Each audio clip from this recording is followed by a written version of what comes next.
আসসালামু আলাইকুম গাইস, আশা করি সকলেই ভালো আছেন। আলহামদুলিল্লাহ, আপনাদের দোয়া ও ভালোবাসা আমিও ভালো আছি। গাইস, আপনাদের সামনে আসার ভালো লাগে না গাইস, কারণ গাইস মোবাইলের ক্যামেরা ভালো না। গরিব ঘরে জন্ম গাইস, একটি ভালো মোবাইলও কিনতে পারি না। মোবাইলের ক্যামেরা ভালো না, ক্যামেরার সমস্যা, মোবাইলও ভালো না বেশি। আপনারা যদি একটু দোয়া করেন, একটু ভালোবাসা দেন, তাহলে আপনাদের দোয়া আল্লাহর রহমতে যদি একটা মোবাইল কিনতে পারি, তাহলে আপনাদের সামনে সামনে আরও অনেক সুন্দর সুন্দর ভিডিও নিয়ে আসবো।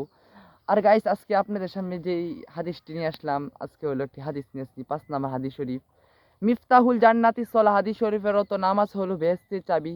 গাইস, নামাজ আমাদের সবাইকে পড়তে হবে। প্লিজ গাইস, আপনি আমার ভিডিওটা দেখে যান। আপনি আমার ভিডিওতে লাইক টাইক করলে করেন, না করলে নাই, কিন্তু এটা আমার দেখার বিষয় না। প্লিজ আপনি নামাজ পড়েন, আপনি নিজে পড়েন। নামাজ হলো বেহেশতের চাবি। চাবি ছাড়া তো আপনি জান্নাতে একটি তালা খুলতে পারবেন না। তাই এমন নামাজ ছাড়া আপনি জান্নাতে কখনো যেতে পারবেন না। আমার রাসূল সাল্লাল্লাহু আলাইহি সাল্লাম উনি ইন্তিকালের সময় বলে গেছেন, উম্মাত, নামাজ, নামাজ, নামাজ, নামাজ পড়ো, নামাজ পড়ো। তোমরা নিজেরাও পড়ো, তোমাদের সন্তানদেরকে পড়াইয়াও করে দাও, সুযোগ করে তোমরা সন্তানদেরকে নিয়ে পড়ো, সন্তানদেরকে নামাজ শিখাও। গাইজ, আপনি অবশ্যই আপনারা নামাজ পড়বেন। অবশ্যই প্লিজ, এটা আপনাদের কাছে আমি অনুরোধ, প্লিজ নামাজ পড়বেন।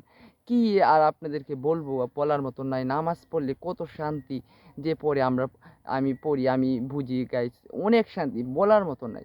গাইজ, অবশ্যই আপনারা নামাজ পড়বেন আর আমার জন্য দোয়া করবেন যেন আপনার সামনে ভালো। আর এই পর্যন্ত গিয়ে আর সকলে ভালো থাকবে, সুস্থ থাকবে। আল্লাহ হাফেজ। আরেকটি ভিডিওতে আসসালামু আলাইকুম।